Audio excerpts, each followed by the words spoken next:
Welcome to Chapter 4, Section 3, HTML5 Media, and we're going to be discussing the video and the audio tag.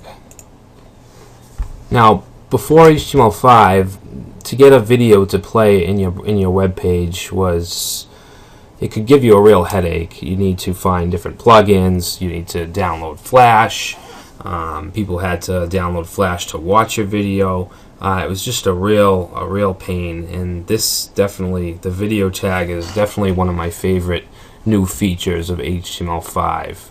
And it's very simple to use. It's amazing how simple it is to just set up a video in a web page. It's almost like inserting an image.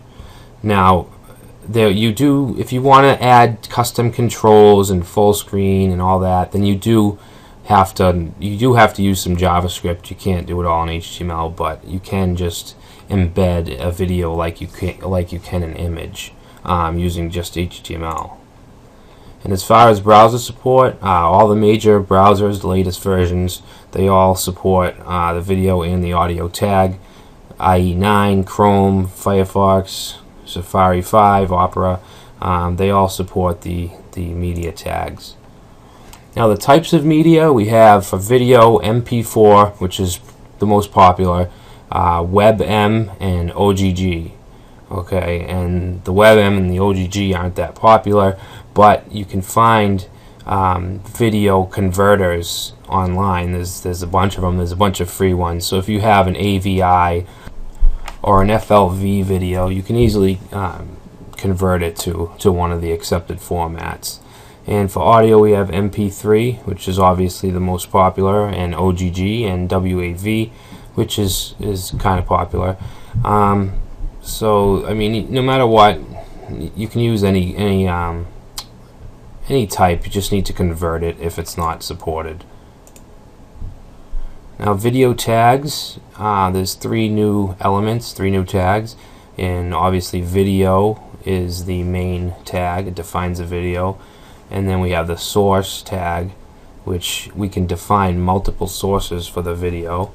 And we have the track tag, which defines text tracks in media players. And like I said before, JavaScript is needed for extra function and control. And we'll be getting into that. The project we have, we're going to actually be inserting a video into the Blue Developer About page, and we're going to use some JavaScript, nothing too complicated, just some extra controls.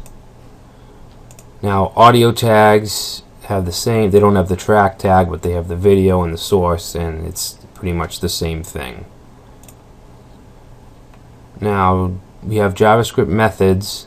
We have methods, we have properties. I just listed the methods here. We have add text track, can play type, which will check if the browser can play the type of video.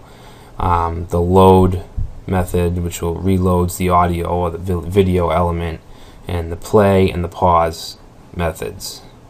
So I mean that's a quick rundown of the video and audio tags and functionality.